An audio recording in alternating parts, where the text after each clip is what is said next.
Votre spécial 60 ans de l'indépendance et nous sommes bien évidemment avec notre consultant politique Agapit Napoléon Maforican. Bonsoir. Bonsoir Omiad, bonsour à tous nos téléspectateurs. On poursuit tout de même la célébration des 60 ans.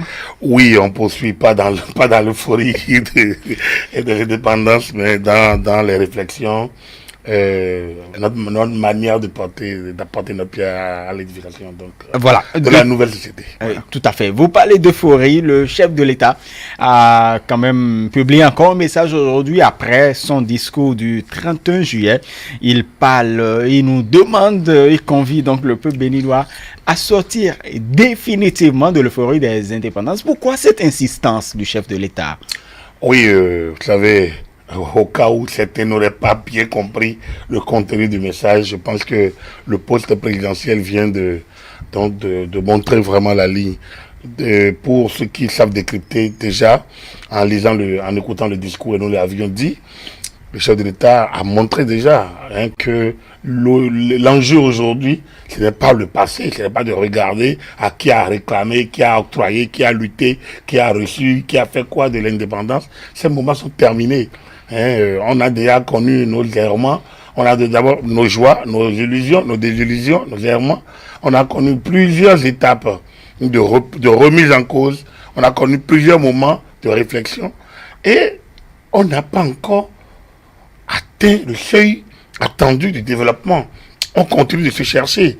On continue donc d'être tributaire d'un certain nombre d'aléas liés à notre absence peut-être de vision sur un certain nombre d'années. Donc, ce que demande le chef de l'État, c'est que désormais le 1er août soit pour nous pas des moments de festoiement, ni nécessairement donc de savoir, oui, ben voilà, la France, enfin, on est indépendant. Pour être indépendant, il faut être autonome, il faut savoir se prendre en charge. Et pour se prendre en charge, il faut travailler. Et justement, le chef de l'État dit qu'il n'y a pas de réelle indépendance, de réelle liberté, sans développement nécessitant le travail acharné. Mais rien ne peut se bâtir sans le travail. Rien ne peut se bâtir. Rien ne peut s'abstenir. Mieux ne peut. Les grands peuples, ceux qui nous aident aujourd'hui, ceux que nous envions, c'est à coup de travail qui se sont fait façonner. Le Japon, l'Allemagne, ces pays qui étaient à la traîne après la Deuxième Guerre mondiale ont repris du poil de la bête parce que ils se sont laissés inculquer la notion du travail et se sont laissés aller à la discipline du travail. Je pense que on ne peut pas le dire suffisamment. On doit peut-être le répéter au point d'agacer. Le travail, rien que le travail. Je pense que ça, c'est important d'entendre à nouveau le chef d'État nous le rappeler. Et puis, je pense qu'il y en a qui doutent. Ils n'ont qu'à regarder autour d'eux. Qui a pu gagner quoi sans le travail? Vous ne pouvez rien bâtir, rien gagner s'il n'y a pas le travail bien construit, mais le travail discipliné, accompli dans la discipline, dans la rigueur, dans la fermeté. Mais quand on insiste sur le travail par ailleurs ou quand on entend ces mots par exemple, certains pourraient être choqués du fait que quand même on n'est pas resté les bras croisés depuis 60 ans quand même. On a quand même fait quelque chose. On a beaucoup revendiqué. Sérieusement? On a beaucoup revendiqué. On a beaucoup fait de coups d'État. On a construit beaucoup des idées. On a fait des alliances contre nature. On a tenté peut-être de construire ou de reconstruire. On a très peu évalué et on a manié le verbe. Voilà. Donc, voilà un peu. On a les théories bien façonnées dans les laboratoires occidentaux, on les reprend. Voilà, on se chamaille sur un certain nombre de virgules, de points-virgules, de guillemets ou d'apostrophes ou de griffes. Bref, tout sauf l'essentiel. L'essentiel, comme je vous l'ai dit, le travail bien construit. Vous savez, quand on parle du travail, il ne s'agit pas donc d'aller n'importe comment. Vous savez, il faut une intelligence pour concevoir ce travail. Et c'est ça le rôle des partis, des leaders, des structures avant-gardistes. C'est pour ça que l'État existe. Il faut concevoir. Et ensuite, il faut ceux qui doivent l'exécuter. Il faut des gens pour l'exécuter. Là, on est là pour travailler. Le travail est un trésor. Absolument. Sans travail, on ne peut rien. Le labourage, c'est l'enfant. Ça dure depuis 600 quelques ou 700 quelques. On le répète. On ne peut rien bâtir sans travail. Donc, à partir de ce moment-là, il faut bien construire ce travail. Et donc, vous l'avez dit, on n'a pas travaillé. Oui, Une chose est de sortir de chez soi pour dire j'ai travaillé, mais une chose réellement de savoir est-ce que j'ai travaillé avec abnégation, est-ce que j'ai fait ce que je dois faire, est-ce que j'ai bâti, est-ce que j'ai poussé cette pierre d'ici vers là-bas en ayant en l'objectif qu'elle doit s'insérer dans un ensemble pour être beau, pour faire pour faire de la cohérence. Il ne s'agit pas d'aller à son rythme, il ne s'agit pas d'aller n'importe comment. Il s'agit pas. Donc, vous voyez, c'est un travail d'ensemble. On a dit 60 ans, le Bénin ne s'est pas fait en un jour. Beaucoup ont regardé la présidence de la République, on a vu comment ça s'est rendu beau, joli, agréable. Mais il y a une intelligence derrière. Il y a des ouvriers qui ont travaillé. Et c'est cette intelligence qui a conçu. Une sagesse qui conçoit. Donc, l'intelligence qui conçoit. Ça a permis à la force ambiante, aux gens, à des ouvriers, chacun dans son domaine, de refaçonner le travail. Mais ce palais, il a fallu que quelqu'un commence, le président Maga. Il a fallu que quelqu'un poursuive, le président Kérékou. Et quelqu'un d'autre a regardé en disant non, tout ça c'est bien, mais on peut mettre du beau. Et là, aujourd'hui, on y est. Voilà en fait ce travail dont on a besoin. L'un met à un niveau donné, l'autre poursuit. Et dans une rigueur, dans la discipline, qu'on essaye de construire, de bâtir, de rebâtir et de faire en sorte que ce soit bien, que ce soit beau, que ce soit bon. Très bien. On parlera justement de la rénovation du palais de la Marina, mais nous avons...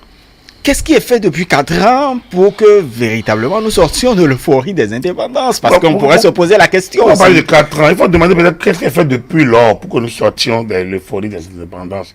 Et je vous dirais non. Les célébrations annuelles, déjà les défilés, les signes déjà, ne nous permettent pas de sortir de l'euphorie des indépendances. Moi, je me suis toujours posé la question d'avoir... En fait, vous êtes partisan de la suppression de ces choses? Non, je n'en ai pas le pouvoir. Mais cela dit, je pense que... je regarde quand même ce qui se passe au niveau de la France, par exemple, qui est notre un peu modèle, nous façonné. Le 14 juillet, bon, on aime bien voir tout ça, ces parades, mais après, quand je regarde un peu les interviews présidentielles, ça avait stoppé un temps. Mais l'essentiel, quand le chef d'État prend la parole, ce n'est pas pour parler de qui a revendiqué, comment la Bastille a été prise, comment voilà, la Révolution française, comment l'achat des droits du peuple et des citoyens, comment, non, comment le devise les libertés françaises, liberté, égalité, fraternité. C'est pas de ça qu'on nous parle. En fait, les médias s'en occupent. Quand le chef d'État prend la parole, c'est pour parler de demain. Ça veut dire quoi? Nous devons aussi travailler pour ça. Je pense que c'est à cette classe-là que le chef d'État nous appelle. Il ne s'agit pas donc d'abandonner le défilé. Le défilé peut être symbolique pour nous rappeler un certain nombre donc de fondamentaux, pour nous rappeler un peu quand même un certain nombre de bases, peut-être pour mettre de l'ambiance, pourquoi pas. Il y a le dépôt des gerbes, hein, la dernière fois c'était solennel. Donc entre le spectacle qu'on nous donne le défilé et la solennité de penser à ceux qui ont donné leur vie pour la patrie, pour la nation, il y a la réflexion, il y a le fait qu'il faut fixer le cap. Et le chef de l'État, vous voyez, nous parlions, je vous parlais hier de travailler dans la perspective de nos 80 ans, de nos 100 ans. Le chef d'État nous a repoussé un peu plus loin. Dans les prochaines 60 ans. Donc, normalement, on doit se projeter sur demain. Ce que nous avons aujourd'hui, nous disons c'est bien. Vous avez dit qu'est-ce qu'il a fait depuis 4 ans. Depuis 4 ans, Patrice Talon et son gouvernement nous remettent au travail à bien des niveaux. Je vous ai dit aujourd'hui, l'administration n'est plus cette grande maison où chacun vient faire sa pagaille, l'épicerie dans laquelle on rentre, on sort, chacun fait son commerce et s'en va tranquillement. Non, l'administration s'est refaçonnée. Le fonctionnaire a compris aujourd'hui qu'il doit aller pour produire des fruits de ses efforts et que son salaire ne peut être gagné qu'au fruit du travail. Beaucoup ont compris beaucoup de choses. Donc, il y a plein. Ceux qui se lamentent aujourd'hui, en réalité, c'est ceux qui n'ont plus les prébendes d'hier qu'on gagnait facilement, sans aucun effort, ou bien en mettant la pression, ou en faisant chanter les institutions. Ça stimule. Mais c'est pas encore terminé. Nos vieilles idées sont encore là. Donc, qu'est-ce qui doit être fait? Ce qui a commencé il y a 4 ans doit se poursuivre. Au-delà de leur talent. Au-delà, ça doit dépasser le niveau éphémère de la vie humaine pour se prospérer et pour nous se régénérer au fil des décennies, pour que le pays prenne finalement l'envol d'un État moderne. Donc, dans les 60 prochaines années, oui, il nous appartient, déjà montré le cap, il nous appartient maintenant de nous décliner. Moi, qu'est-ce qu'il peut faire pour que dans les 10 prochaines années, notre pays puisse atteindre un certain seuil. Et l'autre va dire, qu'est-ce qu'on peut faire pour que dans les 20 prochaines années, et vous, oui, demandez-vous, dans 60, dans 40 ans, par exemple, vous aurez tel âge, comment vous voulez pouvoir regarder notre pays? De quel bénéfice vous rêvez? C'est de ça. Et il ne s'agit pas de rêver, il s'agit de me dire, mais concrètement, que peux-je faire, moi?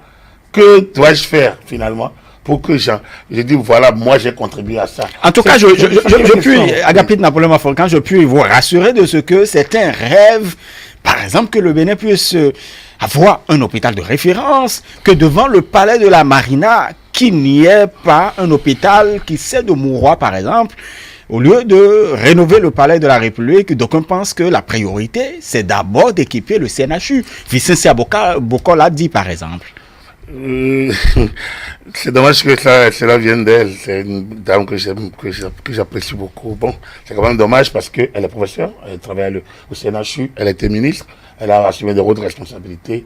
Et elle sait bien que, bon, voilà, que l'affaire du CNHU, c'est pas une affaire de rénover le palais. Le CNHU est un hôpital qui a fait son temps, qui a été d'ailleurs bien rénové. Je pense que depuis 10 ans, le CNHU ne s'est pas mieux porté qu'avant. Depuis 10 ans, le CNHU a reçu de bons coups. Hein, de 600 lits, de 350 lits d'avant, de 600 lits, et aujourd'hui qu'il y a un hôpital quand même de référence, avec des spécialistes de renom. Je pense qu'on a fait beaucoup de beau temps. Et aujourd'hui, qu'on laisse un peu de côté le désordre qu'on a connu avant au niveau du secteur, aujourd'hui, vous allez le CNHU regorge des gens de talent. Et maintenant, il manque la question de l'équipement peut-être. Et là, l'endroit est assez exigu pour faire de grandes choses peut-être. Et il n'a pas échappé au professeur quand même qu'il y a un projet d'un hôpital de référence à Abomey-Calavi, et dont le gouvernement a parlé il n'y a pas longtemps. Ça, par exemple, mais ça ne peut pas se faire sur point d'incantation. Ça se fait simplement sur une planification. Le gouvernement est à pied d'œuvre. Donc, je pense quand même que, bon, ayant assumé des responsabilités à assez haut niveau, c'est pas bien qu'elle puisse niveler ainsi par le bas. La présidence de la République, c'est un lieu de prestige. C'est la République, c'est la souveraineté, c'est l'État. Vous ne pouvez pas recevoir là où le Bénin est dirigé, ça doit être quand même un endroit de rêve. Hein? La verdure, les lieux beaux, propres, bien. En quoi ça dérange celui qui est de l'autre côté? Et l'hôpital, n'oublions pas que aussi bien la présidence que l'hôpital ont été lancés par le président Maga. D'accord? Et donc, il savait bien que la présidence était à côté, lieu des modernités, où on pète le champagne, et que de l'autre côté, il y a des gens qui souffrent, qui vont mourir, et qui meurent d'ailleurs, qu'il y a une morgue à côté, et qu'on les vit, mais à crématoire, on les incinère. Mais ça fait partie de la vie. On vit, on meurt. C'est une dualité, on ne peut pas y échapper. Donc, dès qu'il y a un cimetière, on ne peut pas mettre la buvette en face? Est-ce que ça dérange quelqu'un? Est-ce que donc, on sera ceux qui sont au palais, celui qui a initié le palais, finalement, son nom a été donné au CNHU, c'est lui qui a mis le palais. La présidente de la République qui est là, à Cotonou, là, c'est une œuvre de Hubert Koutoukoumaga. Il a donné son nom à Mathieu Kérékou, c'est son gouvernement, on a donné ce nom au palais et à l'hôpital. Bon. Donc, ceux qui seront ici, ceux qui sont au palais, lieu de grande modernité, on pète le champagne, mais également lieu où on réfléchit et on construit, on décide de l'État, doivent un jour, aujourd'hui ou un jour lointain, rejoindre l'autre côté. Peut-être sans passer par CNHU, nécessairement, mais on doit y aller. Donc, penser que l'un exclut l'autre, c'est réfléchir à un bas niveau. C'est niveler un peu par le bas. On doit travailler à ne pas niveler par le bas. Je pense que nous devons avoir des grandes réflexions. On peut demander, oui, c'est bien, le palais est beau, grand lieu de réflexion désormais. On est fiers de regarder ça comme ça, que des autres de marque, les ambassadeurs qui viennent présenter leur lettre de créance, les rôles invités du chef de l'État rentrent dans un lieu qui fait la fierté de notre pays. Après, on pourrait souhaiter que, oui, le projet de l'hôpital de zone, de l'hôpital de référence puisse prospérer rapidement et qu'on puisse être un pays où on ne évacue plus, que ce ne soit pas les privilégiés qui soient évacués, mais que tous les Béninois en mesure puissent être pris en charge quand ils vont avoir des maladies ici ou là qui ne soient plus des priorités, des privilèges et dévolus à des gens d'un certain niveau de l'administration ou d'un certain niveau social. Vous voyez? Donc, l'un n'explique pas l'autre. J'étais un peu déçu de voir que le professeur a pu réfléchir pas à ce niveau. Ben, comme on dit, chacun est libre de penser. Et moi, je me suis donné quelques libertés de commenter. Très bien. Merci beaucoup, Agapit Napoléon Mafoui. Quand nous avons quelques minutes seulement, vous avez appris apparemment la marche est devenue un sport national. Quand on sait que, bien évidemment, il y a un autre, il doit être à l'étape de Savet, je crois, Thibaut Ogo, qui voudrait venir à Cotonou pour dire au chef de l'État, voilà, de respecter sa parole ou de pouvoir ouvrir la présidentielle de 2021. En tout cas, il a bien une série de revendications. Bon, j'espère que les marcheurs ne se croiseront pas et que nos artères ne seront pas remplies de marcheurs parce que là, à ce rythme, il y en avait un qui avait marché il y a 4 ans. Tout à fait. Un autre qui venait de marcher juste. Exactement. Voilà, donc, mais c'est du sport, la marche. C'est bien. Pourquoi banaliser? C'est une conviction de Thibaut Ogo, par exemple. Mais pourquoi parler de Thibaut, ne parler pas de... Non, c'est parce que c'est le dernier, tout de même. Celui qui marche actuellement. L'autre a fini. Il ne sera pas le dernier, il y en aura d'autres. Laissez les gens marcher. Je suis un peu gêné quand vous banalisez ces dates. Mais oui, en quoi c'est banalisé? Laissez les gens marcher. Ils ne trouvent pas l'autre public en marchant. Nos préfets sont là, ils font du bon boulot. Les maires, la police républicaine veille au grain. Pour moi, tant que quelqu'un ne met pas... Il n'y a pas de trouble à l'ordre public, ni de risque de trouble à l'ordre public. Moi, je pense que les gens peuvent marcher. Donc, à marcher. C'est bien de marcher, peut-être. Peut-être qu'on va se joindre aussi à la marche, pourquoi pas. Marchons. Bon, après avoir marché la marche verte, vous vous en souvenez, vous avez quand même marché. J'ai fait la marche contre la corruption à Porte-Nouveau pour soutenir la marche de Bonigaya en son temps, en me disant que, la lutte contre la corruption, je sais que la corruption, c'est l'une des tas qui gangrène nos sociétés et que nous pouvons, on peut se passer de l'aide au développement dans bien des domaines si les ressources internes étaient mieux gérées. Depuis 4 ans, on se rend compte que c'est bien possible. Alors oui, j'ai fait la marche. Oui, j'aime bien pas ça de temps en temps. N'oubliez pas que j'ai été habitué de football, donc je sais faire également du sport. Donc, et c'est pour bien que je marche à nouveau. Pourquoi pas? Donc, c'est pour ça que je vous dis, laissez les gens marcher. Tant qu'ils ne trouvent pas notre public, il faut qu'ils marchent. Alors, marchons. Très bien. Merci beaucoup, Agapit Napoléon Mafoui. Vous connaissez la marche du cœur, oui, par exemple. Oui, c'est une marche pour vérifier un peu seulement que cette marche, du cœur. Seulement que ce type de marche, c'est bien spécial. Très bien. Merci beaucoup, Agapit Napoléon Mafoui, pour cette disponibilité pour nous apporter des éclairages sur c'est un plaisir les faits marquants de l'actualité nationale. Mesdames et messieurs, merci de nous avoir suivis également. Tout juste après nous, vous aurez droit à un plateau spécial sur les 60 ans d'indépendance, les enjeux et perspectives avec Rafiatou Mamadou. Ce sera l'occasion aussi de voir qu'on doit sortir de l'euphorie définitivement pour repenser donc enjeux et perspectives. Tout à fait. Merci, agréable soirée à chacun et à tous.